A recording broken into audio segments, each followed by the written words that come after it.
quiero darles una palabra que el Señor me ha estado ministrando. Vaya a su Biblia en Hebreos capítulo 10. Mi nombre es Carlos Helmín, para los que no me conocen. Y como les decía, bueno, estoy contento de compartir. Siempre me ven allí sentado igual, escuchando, recibiendo. Y hoy, gracias a Dios, pues, y a la voluntad de los pastores, estoy acá. Y sé que no es en vano y no es por casualidad, sino que hay una palabra específica para esta noche, para cada uno de ustedes. Así que yo los felicito por haber venido. Des un aplauso, porque esto es de valiente, esto no es para cualquiera. Hay gente que no quiere pagar precio, hay gente que quiere todo fácil, como el microondas, 2 segundos, no hacer ningún esfuerzo. Pero nosotros sabemos que si nos esforzamos para ir a una empresa, para cumplir un horario, ¿cuánto más cuando se trata de venir a la iglesia? Y este es un tiempo para ellos, sobre todo el tiempo que vivimos. Así que vamos a honrar a Dios. Quiero que abra su Biblia, como le dije, en Hebreos capítulo 10. Cuando lo tenga, me dice amén, por favor. Hebreos capítulo 10.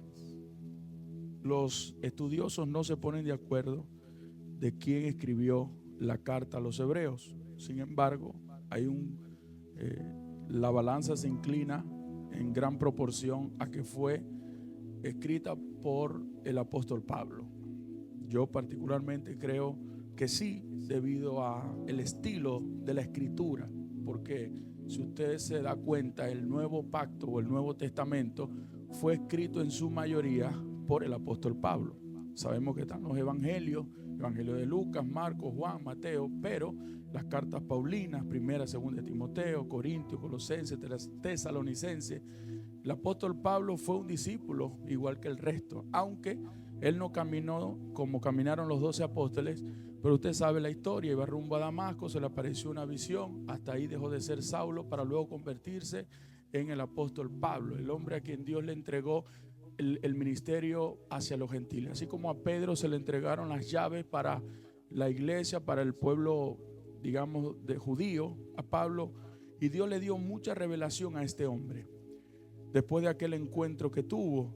Y él en cada escrito nos deja algo poderoso. Entonces vamos rapidito a Hebreos 10 y vamos a leer en el nombre del Padre, del Hijo y del Espíritu Santo. Padre, bendecimos tu palabra, que seas tú, Señor, ministrando y edificando tu iglesia. Te lo pedimos, amén y amén. ¿Lo tenemos? Dígame, por favor. Ahí está, dice: no perdáis pues vuestra confianza. Dile al que tiene a tu lado: no pierdas, pero dígaselo fuerte, no pierdas, no, de nuevo, no pierdas tu confianza. No se puede perder. Sigo leyendo. No perdáis pues vuestra confianza, que tiene gran galardón o recompensa, porque os es necesaria la paciencia, para que, habiendo hecho la voluntad de Dios, obtengáis el premio gordo, la promesa. Diga la bendición. 37. Porque aún un poquito, y el que ha de venir vendrá, y no tardará. Mas el justo vivirá por fe. Y si retrocediere, ¿qué más dice? No agradará a mi alma. Ahora leemos todos el 39. Pero nosotros, diga, pero nosotros no somos de los que retroceden para perdición, sino de los que tienen fe para preservación del alma. Bendiga el nombre del Señor y su palabra. Diga: yo no soy, aleluya. Dile al que tienes a tu lado: prohibido retroceder. Tú no eres ni serás de aquellos que retrocede. Puede tomar asiento. Hoy voy a hablar bajo el título: no pierdas tu confianza. Pude haber dicho: no pierdas tu fe, pero lo quise dejar así, tal cual como lo acabamos de leer en esta versión tradicional, Reina Valera. Pero las demás versiones también dicen: no perdáis tu confianza, porque quiero hablarle un poquito del origen, de la etimología de la palabra fe o confianza. Pero hoy quiero darte unas pequeñas diferencias que tiene estas dos palabras, fe y confianza. Aunque es lo mismo, pero hay algo que Dios me mostraba mientras yo estudiaba este tema. La palabra fe se ve en la Biblia, es traducida del hebreo, se conoce, la palabra en el original hebreo es emuná. Diga conmigo emuná. Y en el griego se usa la palabra pistis. Diga conmigo pistis. Entonces tenemos emuná y pistis. ¿Es lo mismo, pastor? Sí, pero no. Porque estamos hablando de fe, ciertamente. Pero hay unas pequeñas diferencias que si usted pasa muy rápido no las toma en cuenta. Y mientras yo estudiaba me di cuenta que ciertamente emuná tiene que ver con fe, pero no solo es fe. Diga, no solo es fe. Porque cuando hablamos de fe, usted va a la calle y usted dice ¿qué es fe? Y todo el mundo va a saber definir qué es fe. Algunos le pueden decir fe es tener fe, creer en algo. Otros van a ser un poquito más profundos y le van a decir creer en Dios.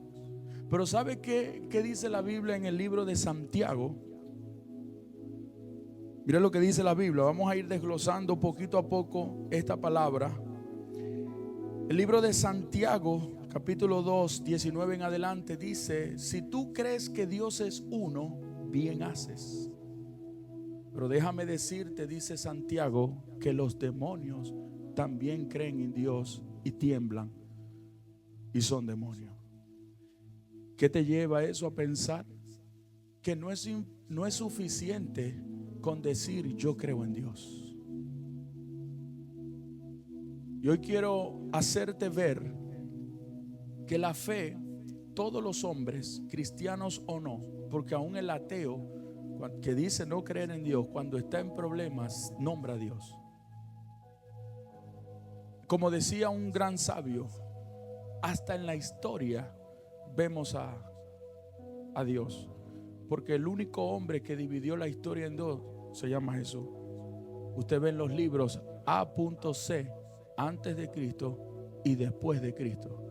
Pero vino uno de estos supuestos filósofos anticristianos, agnósticos, ateos, que dijo, vamos a decir, antes de una era y después de otra era. Pero como quiera, hay libros que nos van a borrar que hubo un hombre que dividió la historia.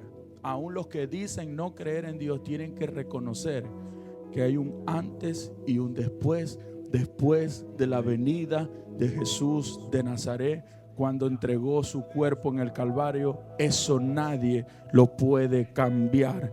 Y hay evidencia. Dale fuerte ese aplauso a él, por favor. Hay evidencias, no solo en la palabra. Lo que está en la palabra es lo más importante, pero hay evidencias científicas que lo respaldan. De manera que no podemos negar ese hecho tan importante que es esa verdad. Sin embargo, escúchame bien, creer en Dios, como te decía al principio, todos nacemos con una medida de fe. Dios entregó una medida de fe a cada hombre. La diferencia es qué haces tú con la fe. Porque la fe tenemos que entenderla desde la perspectiva bíblica. Tenemos que comprender cuando el Señor nos habla o nos exhorta o nos insta o nos anima a vivir por fe, ¿qué nos quiere decir? ¿Cómo podemos interpretar que el justo, un pasaje que decimos mucho, debe vivir por fe? ¿Cómo es vivir por fe? ¿Cómo es depositar toda mi confianza? ¿Por qué la Biblia dice no perdáis pues vuestra confianza? Y más adelante nos damos cuenta, si vamos rapidito a 2 de Timoteo capítulo 4, versículo 7 en adelante. 2 de Timoteo es Pablo aconsejando a Timoteo en todo el capítulo. 2 de Timoteo capítulo 4, y la primera y la segunda carta del apóstol Pablo de Timoteo son muy buenas, pero quiero leerle estos versos desde donde le mandé. 2 de Timoteo capítulo 4 versículos 7 al 8. Mire lo que dice rapidito. Aquí vemos el capítulo, el contexto. Pablo le dice a Timoteo: te encarezco delante de Dios y del Señor, que juzgará a los vivos y a los muertos, en que prediques a tiempo y fuera de tiempo. Pero cuando vamos directo al 7, dice así: he peleado Mire lo que dice el verso 6. Porque yo ya estoy para ser sacrificado. Atención con esto. Y el tiempo de mi partida está cercano. O sea que Pablo estaba escribiendo este famoso pasaje que vamos a leer, que dice: he peleado la buena batalla. Fíjense que no dijo he peleado una gran batalla, dijo la buena batalla. La batalla más importante, la batalla de la fe. Y termina diciendo: he acabado la carrera, he guardado la fe. Acabamos de leer: no pierdas o no perdamos nuestra confianza. Pero aquí Pablo dice: puedo pararme firme y decir que voy a morir como un verdadero soldado de Jesucristo. La pregunta es: ¿cómo muere un soldado? Alguien que me diga. En mi país aprendimos que muere con las botas puestas, porque un soldado nunca se rinde. Un soldado lo da todo hasta el final. Un soldado no se rinde. Un soldado ve que vienen los ataques, pero él dice: yo me alisté para un servicio por una causa y fui preparado y fui entrenado, así que prefiero dejar mi vida aquí, pero jamás retrocederé. Ay, ay, ay. Yo por eso creo que Pablo escribió Hebreos, porque en Hebreos dice: nosotros no somos de los que retroceden para perdición. Y cuando yo leo este verso donde Pablo dice: he guardado la fe, significa me he mantenido hasta el final. Y sigo leyendo: por lo demás me está guardada la corona de justicia, la cual me dará el Señor, juez justo, en aquel día, y no solo a mí, sino también a todos los que aman su venida. ¿Cuántos aman su venida? ¿Cuántos saben que la venida del Señor está cerca? Entonces, ¿qué tenemos que hacer? Pelear la buena batalla, guardar la fe, no apartarnos. Entonces, cuando yo leo este verso, me doy cuenta que lo más importante no es llegar, sino mantenerse. Que la fe, como él también la define en otros libros, no es una carrera de velocidad ni de fuerza, sino de resistencia. Por eso en un verso Pablo es el que dice: corramos con paciencia la carrera que tenemos por delante. De hecho, si nos devolvemos a Hebreos 10, que es mi texto base de este estudio, de este tema que estoy hablando, en los versos anteriores Pablo dice: afirmar cada día más tu profesión. Mantente firme, porque estamos viviendo tiempos donde nuestra fe cada día está siendo amenazada. Lo que está pasando en el mundo. Entonces, cuando yo leo este verso, me doy cuenta que la fe, el evangelio, es una carrera de resistencia. Muchas veces estamos más enfocados en lo que necesitamos, en lo que queremos, y a veces inclusive como ministro se lo puedo decir, caemos en una carrera que a Dios no le interesa, porque Dios está más interesado en tu vida que en tu resultado. Y no es que los resultados no son importantes, pero escúchame, ¿de qué sirve que empieces algo y no lo termines? Por eso dice el libro Eclesiastés, que fue escrito por Salomón, que más importante que empezar es terminar. Que es mejor el día, el final de un negocio que el principio. Yo al principio no entendía, ahora comprendo. Y es que muchos comienzan pero no terminan. Algunos lamentablemente no van a terminar su carrera con éxito. Pastor, ¿de qué carrera me está hablando? ¿De la que estoy haciendo en la universidad? ¿O de la que dejé? ¿O de la que yo voy a estudiar? No, te estoy hablando de la carrera del evangelio, la carrera de la fe, donde vamos a recibir no cualquier medalla, sino una medalla de honor, una corona incorruptible, donde tenemos que recordar que nosotros estamos en esta tierra de paso. Y esto no significa que usted se va a ir a encerrar en una iglesia y va a dejar de trabajar. No, haga todo lo que tenga que hacer, pero recuerde que a usted lo están observando, porque leímos Hebreos 10, pero en el 11 recuerda que Pablo empieza a nombrar a cada uno de los héroes que fueron puestos en una galería para que sirvieran de inspiración a nosotros. Y dice que Abraham, y dice que David, y dice que Moisés, y dice que Gedeón, y toda esa lista de grandes hombres también pasaron, y aún peores cosas que las que nosotros atravesamos, pero cada uno de ellos dieron testimonio de la emuná, de la fe, de la confianza que había en su corazón. Porque la Biblia dice en el Salmo 125: el hombre que confía en el Señor es como el monte de Sión. No, yo tengo que leerte ese verso. Salmo 125. Yo sé que los salmos son versos muy leídos, pero a veces no asimilamos bien la palabra. Y este es uno de mis pasajes. Y si alguien habló de fe y de confianza, fue David.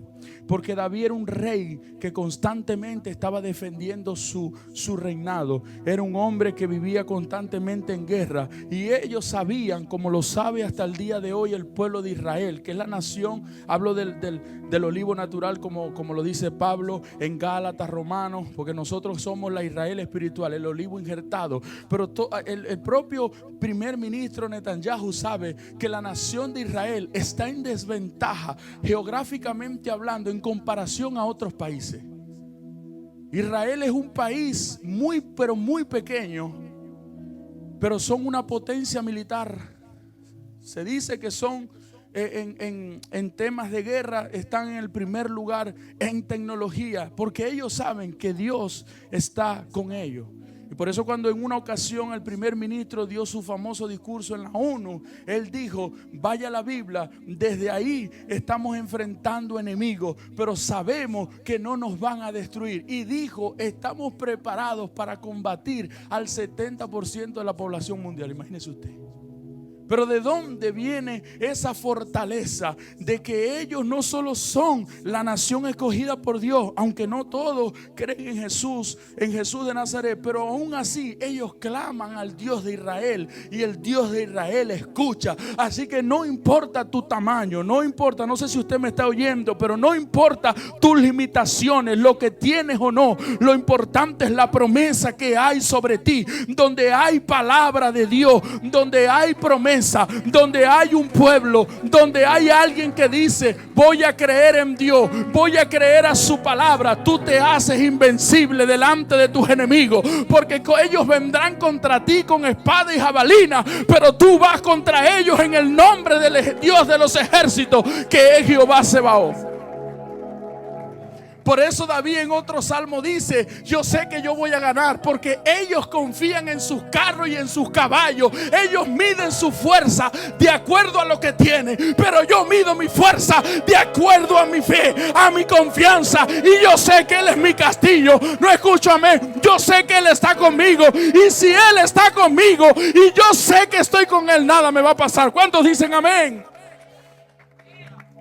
En estos días llegué del trabajo muy cansado y estaba en el carro de mi hermano, y yo veía, estaba en el estacionamiento todo cerrado, y yo no me quería bajar porque estaba muy cansado. Solo quería quedarme ahí acostado sin bañarme. No lo hice, pero era lo que quería. Usted sabe cómo es trabajar, y yo lo único que quería era quedarme ahí. Yo miraba todo así encerradito y decía: wow, qué importante es la intimidad con Dios. Porque cuando entramos en el lugar secreto nos sentimos seguros. Y luego vino a mi mente: ahora entiendo por qué David decía: tú eres mi refugio. Pero ya va, quien estaba hablando era un rey. ¿Y sabe qué le sobra a un rey? Seguridad. Imagínese usted cómo llega el presidente por aquí cerca. Camionetas, se tranca, se colapsa la ciudad. Camionetas, escoltas. Pero David no se sentía seguro por su poder. De hecho, para que recordemos un poquito en aquellos tiempos, los reyes no es como los presidentes ahora, son los últimos en salir. No, en aquellos tiempos el rey tenía que ir al frente de la batalla. O sea que tenía que ser muy bueno en la espada, en el arma. Y David lo era. David sabía pelear muy bien.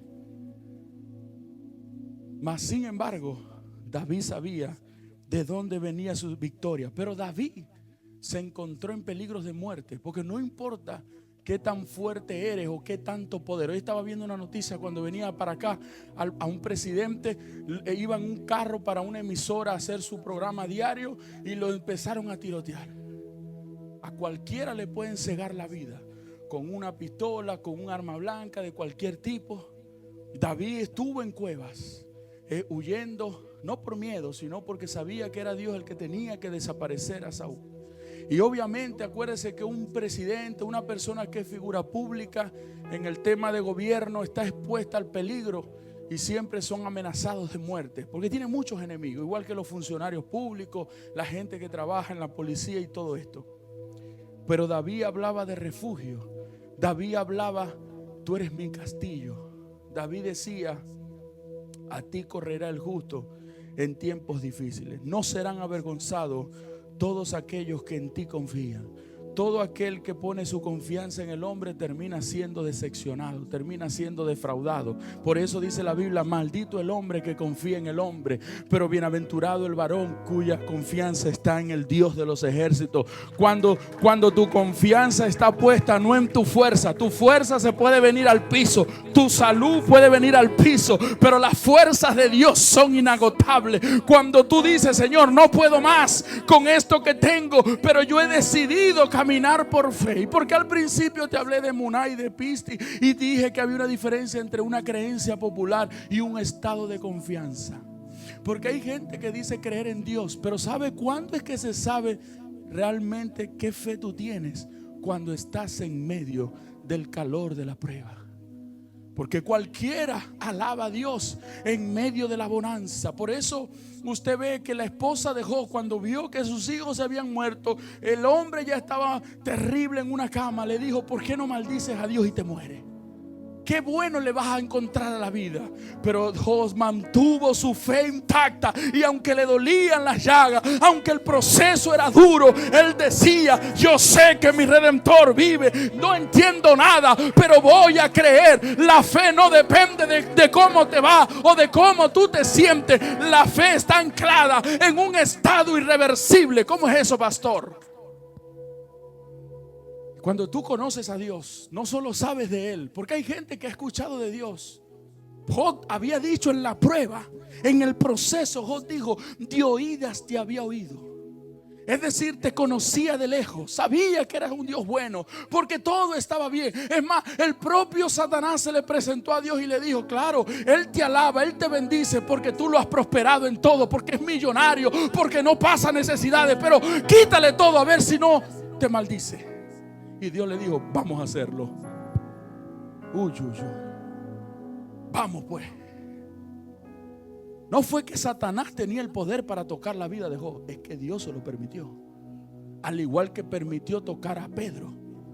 Porque sabes una cosa, hay hombres que han sido marcados desde el vientre de su madre.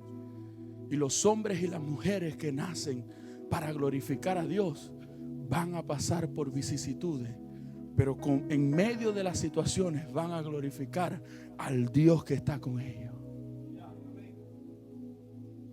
Por eso permitió Dios que tocara la vida de Job. Le dijo, quítale, pero no toque su vida. Y Job glorificó a Dios en su proceso.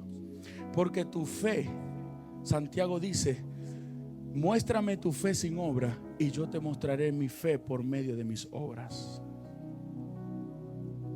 La fe sin obras es muerta. Mucha gente dice, creo en Dios, pero a la hora de la chiquita parece que ya no, como que no es el mismo gozo.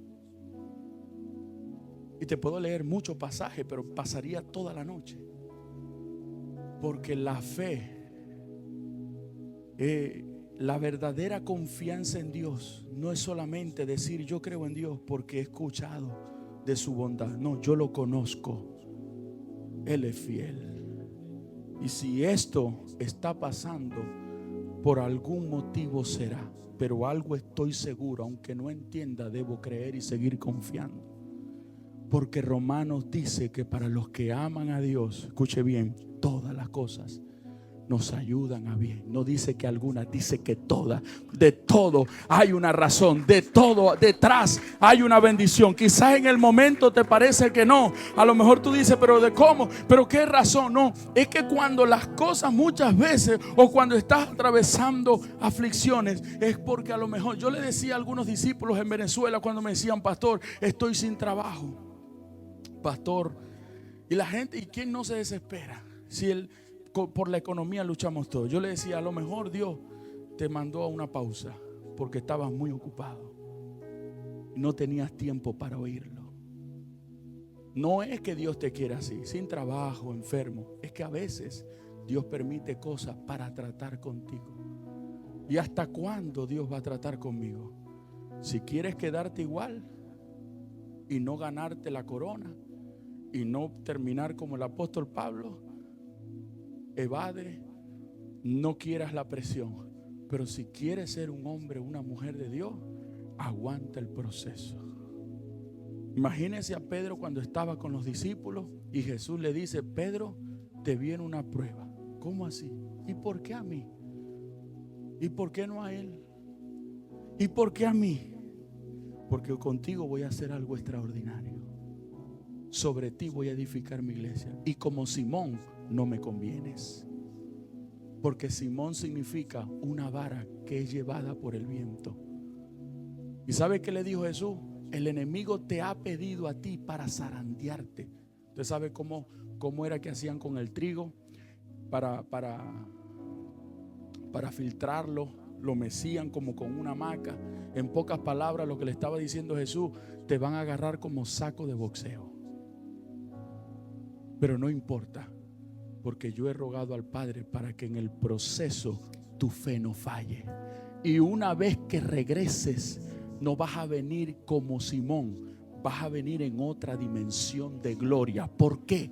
Porque yo necesito trabajar en tu carácter para que el propósito que está contigo, porque Pablo, hay un verso que dice que la buena obra que Él ha empezado en ti la va a perfeccionar.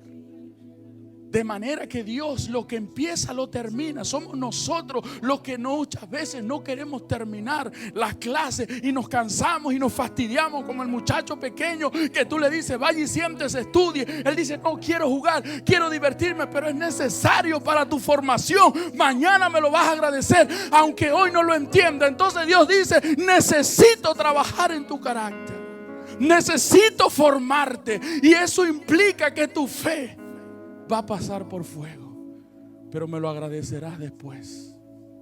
Si quieres ser un buen hombre, si quieres ser un cristiano verdadero, de testimonio, de fruto, no de palabra, no de emoción, no de sensacionalismo, sino a prueba de todo, entonces bienvenido al club. Por eso Jesús, no todo lo que les dijo a sus discípulos era lo que ellos querían escuchar. Pero ahora tenemos personas que solo quieren escuchar lo que es agradable a sus oídos. Si tú no les profetizas lo que quieren escuchar, se decepcionan de la iglesia, del pastor y de todo el mundo. Pero ¿y qué tal si Dios te dice lo que muchos hombres escucharon y tuvieron temor y no quizás danzaban en un pie? Escúchame, prepárate, porque a la final, donde está Dios, no importa lo que tú sientas, Él es el alfarero, tú eres el barro, que haga contigo lo que quiera, que te moldee. Si te vuelve a hacer, gloria a Dios, pero dale gloria a Dios por eso. No te quejes. Yo sé que es incómodo, y te lo puedo decir yo. Yo sé lo que es caminar, quedarme sin gasolina, quedarme sin efectivo, sin muchas cosas, y levantar mis manos. Pero pregúntese usted, ¿por qué Jesús, antes de iniciar su ministerio, fue a un desierto? ¿No se ha puesto a pensar? Y ojo, quien lo llevó al desierto fue el Espíritu. Que el diablo se metió es otra cosa. Yo sé que hay un verso que dice para ser tentado, pero había una razón por la que Jesús necesitaba estar en el desierto. Que en el desierto no hay bastones, En el desierto no todo es bonito, pero ahí hay una soledad donde Jesús iba a intimar por 40 días en ayuno. Pero ¿qué dice la Biblia? Al último día apareció el tentador. Jesús pasó la prueba y luego salió en el poder del Espíritu. Ganó un nivel de autoridad, ganó un nivel de madurez.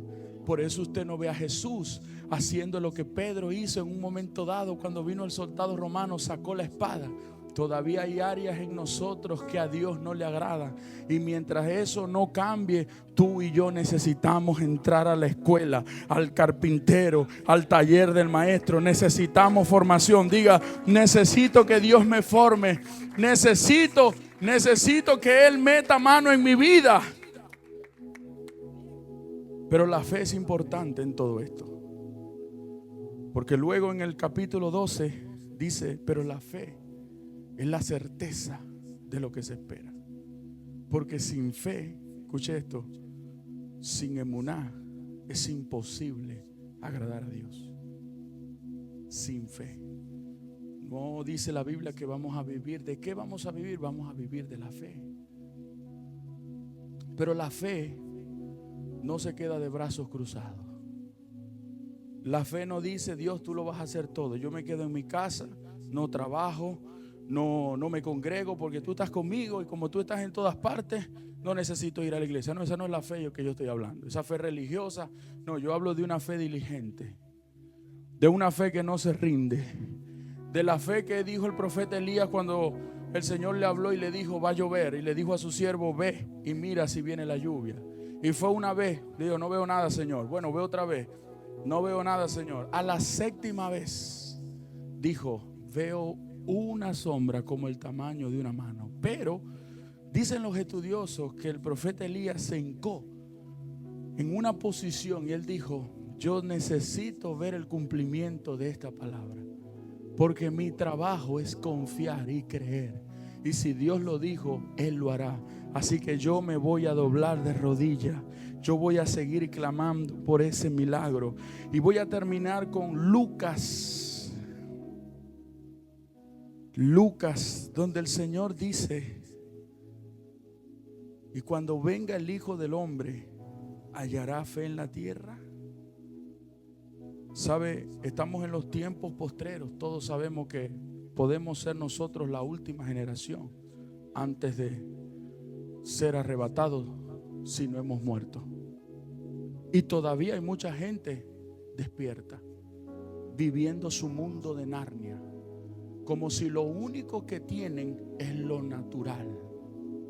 Y la Biblia dice que lo que se ve fue hecho de lo que no se veía. Y te puedo decir que el mundo invisible es más real que el visible. Entonces, si estamos en los tiempos postreros, la fe de muchos, el amor de muchos, dice la Biblia, que se va a enfriar. Pero también el Señor dice en Joel que Él va a derramar de su espíritu sobre toda carne. Yo no sé cuántos de los que están aquí anhelan la presencia de Dios. Pero así como anhelas comerte un taco, una hamburguesa, un pastelito, una pupusa, tú tienes que anhelar todos los días la palabra de Dios. David decía, como siervo que brama por las aguas, por las corrientes, así clama por ti, oh Dios, mi alma. Mi alma tiene sed de ti. ¿Cómo puedes elevar tus niveles de fe? ¿Cómo puedes tú fortalecer tu sistema inmunológico espiritual si no tienes una comunión con el Padre, el Hijo y el Espíritu Santo? A lo mejor algunas cosas te hacen pensar que estás bien, que no necesitas más. No, eso es un error. A Dios lo necesitamos en invierno y en verano, en primavera o en otoño. Tienes que despertar en ti tiene que despertar ese anhelo por encontrarte cada día con Él. Debes buscarlo desesperadamente, como dice la canción. Y aunque Él no está perdido, está ahí, habita con nosotros. Todos los días necesitamos, porque esto es lo que va a hacer que tu fe, que tu confianza se fortalezca cada día más. Esto es lo que va a permitir el hambre por la palabra, por escudriñar, estudiar, leer, meditar. La palabra meditar no es solamente leer. Por eso el éxito estaba cuando Dios le dice a Josué: mira que te mando que te esfuerces y seas valiente. Nunca se apartará de tu boca este libro de la ley, sino que meditarás en él de día y de noche. Estaba diciendo, vas a pensar en esa palabra, vas a despertar, vas a comer. Y sabe, los judíos son personas muy prósperas, pero un judío a los 12 años ya se conoce los primeros 5 libros de la ley, que es la Torá. Se los sabe de memoria. Por eso la Biblia dice que instruye a tu niño en los caminos del Señor desde pequeño, para que cuando sea adulto nunca se aparte. Hoy, si tu hijo tú le enseñas la palabra, no solo lo llevas a la universidad, al instituto, a donde tú quieras, al deporte, al arte, a la música, sino que también lo llevas a la iglesia, oras en tu casa, sé un ejemplo, un modelo. Mañana cuando tú no estés, ese hijo va a saber a qué brazos acudir. Él va a tener cimientos, fundamentos. ¿Sabe por qué? Porque la palabra no vuelve vacía. La palabra queda en tu corazón. Y la Biblia dice, ¿dónde está la palabra? Cerca de ti, en tu boca y en tu corazón. Ahí está la palabra. Y ese es el mayor recurso que tenemos los hijos de Dios. Porque hay cosas que no se resuelven con dinero. Un diagnóstico mortal no te sirve nada el dinero, solo un milagro. La mujer del flujo de sangre había agotado todos sus recursos, había ido a brujo, había gastado todo su dinero, pero de último, lamentablemente, así es el ser humano. Después que prueba todo y se da cuenta que nada funciona, es que acude a donde debió ir la primera vez.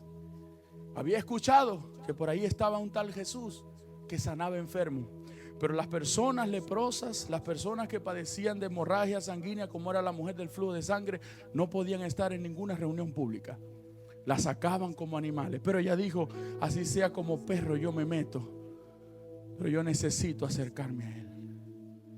Y sabe, Jesús no la rechazó, porque fue la fe al instante lo que la sanó. Ella solamente pudo tocar el zigzag del manto, del talí del maestro. Y en medio de la multitud Jesús dijo, alguien me ha tocado. No, Señor, pero tanta gente a tu alrededor y tú dices, ¿quién me ha tocado? No, pero hubo alguien que me tocó diferente. Alguien me tocó con fe. Alguien dijo, hoy es día de milagro. Y yo vine a eso, yo vine a sanar, yo vine a levantar, yo vine a restaurar, yo vine a recuperar lo que se había perdido. Pero necesito encontrar fe, necesito encontrar confianza. Habrá alguien aquí que diga, yo tengo fe, pastor, yo creo, aunque no entienda, aunque no vea, aunque no comprenda, yo sigo levantando mis manos. Como te decía, ya para cerrar, aquellos que conocen a Dios no se pueden apartar. Porque cuando tú conoces a Dios, te das cuenta cuál es la naturaleza de Él. Y por eso la palabra emuná no solamente significa fe, creer, significa también confianza, significa estabilidad, significa seguridad, significa lealtad, perseverancia. Las personas que desarrollan confianza son aquellos que hacen de la fe que tienen un estilo de vida y no simplemente una creencia. Hay gente que tiene muchas creencias, hay gente que cree en los astros, hay gente que dice, bueno, yo creo en un Dios lejano. Ahí llevan la fe, pero hay otros que tienen una comunión pero tan tremenda con Dios que viven confiando. No creen hoy, creen mañana y pasado mañana siguen creyendo y siempre están hablando de fe. Son gente optimista. ¿Por qué, pastor? Porque la fe no se rinde. No escucho amén. La fe no se da por vencido. La fe persevera. La fe se alimenta. Dice la Biblia en Romanos que la fe viene por el oír. ¿Oír qué? Buenas noticias. ¿Y qué es el evangelio? Buenas noticias. Por eso Jesús dijo, el Espíritu está sobre mí, me ha ungido. ¿Para qué? Para proclamar el año favorable, para anunciar las buenas nuevas, para declarar apertura de libertad a los que están cautivos. Porque hay gente físicamente que está privada de libertad, pero hay otros que están también espiritualmente encarcelados, que no viven una vida plena. Y aunque tienen más que tú o saben más que tú, están peor que tú. Entonces nosotros tenemos la medicina. Jesús dijo, para eso he venido, para libertar, he venido para sanar al corazón quebrantado. Pero donde haya fe es donde yo me muevo. Yo no pido nada, yo no pido ofrenda, yo no pido título, yo pido un corazón quebrantado. Yo solamente necesito que haya alguien que crea y será suficiente. Porque de hecho hubo lugares donde Jesús no pudo hacer muchos milagros. No es la palabra, no son los músicos, no es el pastor, no es la iglesia, es tu disposición. Es que nosotros somos muy exigentes a veces con Dios y no nos damos cuenta. Le ponemos muchas condiciones para buscarlo, y Dios a ti no te pide nada. Y si te pidiera, tú no vas a tener. Por eso el único que pagó el precio y no podía haber otra forma es Jesús. Por eso es por gracia, no por obra. Así que tú estás aquí y tú puedes entrar confiadamente al lugar santísimo. Es gracia a su amor, a su misericordia. Pero lo único que sí Dios necesita de ti es que tengas confianza, es que tú le abras tu corazón. ¿Habrá alguien aquí que quiera abrir su corazón hoy? Levante su mano.